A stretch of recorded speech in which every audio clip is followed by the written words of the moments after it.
Thiruvananthapuram city ഡിപ്പോയിലെ art ഗ്യാലറിയിൽ പഴയകാല ബസ്സുകളുടെ ചിത്രം വരച്ച ആർട്ടിസ്റ്റ് ശ്രീ മഹേഷ് സാർ പഴയകാലത്തെ ബസ്സുകളുടെ ചരിത്രങ്ങൾ വിവരിക്കുന്നു. അതിൻ്റെ കാഴ്ചകളിലേക്ക്.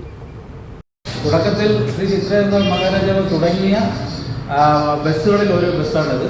ഇത് നമുക്ക് ബസ് എന്ന് പറയാൻ പറ്റുന്ന തരത്തിലുള്ള ഒരു ഇന്നത്തെ ഒരു ഇന്നോവ കാറിൻ്റെ നോളം വലിപ്പമുള്ള ഒരു സംവിധാനമാണ്. അതിനകത്തൊരു 12-14 പേർക്ക് ഇരിക്കാനുള്ള ഒരു സംവിധാനമാണ് ഈ ബസ്സിൽ ഉള്ളത്. അന്നത്തെ യൂണിഫോം ഉൾപ്പെടെ തൊപ്പി ധരിച്ച ഡ്രൈവറാണ് അന്ന് അതിലുള്ളത്. അതെല്ലാം ഇതിൽ ആലേഖനം ചെയ്തിട്ടുണ്ട്.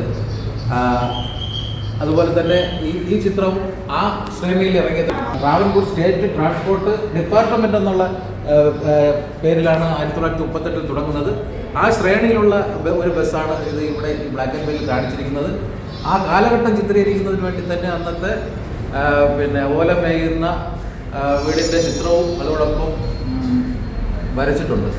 ആദ്യം തിരുവനന്തപുരത്ത് നിന്നും നാഗർകോവിലേക്ക് യാത്ര തിരിച്ച ബസ്സാണ് ഇത് എന്നാണ് നമ്മൾ മനസ്സിലാക്കുന്നത്. അതനുസരിച്ച് ആ ബസ് ആദ്യമേ ഓടിച്ചത് അതിൻ്റെ തന്നെ എക്സിക്യൂട്ടീവ് ഡയറക്ടറായിരുന്ന ശ്രീമാൻ സാൾട്ടർ സാഹിബാണ് ആ ബസ് നാഗർകോവിൽ വരെ ഓടിച്ചു എന്നുള്ളതാണ് ചരിത്രം രേഖപ്പെടുത്തുന്നത്.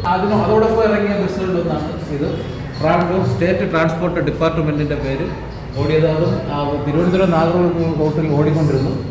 അത് കരമന ആറിൻ്റെ പാലം വഴി പോകുന്നതായിട്ടുള്ള ഒരു ദൃശ്യമാണ് അതിൽ വരച്ചിട്ടുള്ളത്. തിരുവനന്തപുരം സിറ്റി KSRTC ഡിപ്പോയിലെ കേരളത്തിൽ തന്നെ ആദ്യത്തെ ഒരു ആർട്ട് ഗ്യാലറിയാണിത്. പഴയ കാലത്തെ ബസ്സുകൾ മുതൽ പുതിയ കാലത്തെ എല്ലാ ബസ്സുകളും ഈ ആർട്ട് ഗ്യാലറിയിലുണ്ട്. ധാരാളം ആളുകൾ പല സ്ഥലത്തു നിന്നും ഈ ആർട്ട് ഗ്യാലറി സന്ദർശിക്കുന്നുണ്ട്.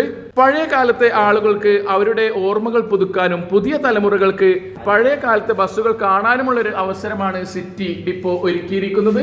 അപ്പൊ നിങ്ങളൊക്കെ തിരുവനന്തപുരത്തേക്ക് വരുന്നുണ്ടെന്നുണ്ടെങ്കിൽ ഈ അവസരം ഒരിക്കലും പാഴാക്കരുത്. ഇതിന്റെ ലൊക്കേഷൻ തിരുവനന്തപുരം സിറ്റി പത്മനാഭസ്വാമി ക്ഷേത്രത്തിന്റെ മുമ്പിലായിട്ടുള്ള ഡിപ്പോയിലാണ് ഈ ആർട്ട് ഗ്യാലറി സ്ഥിതി ചെയ്യുന്നത്.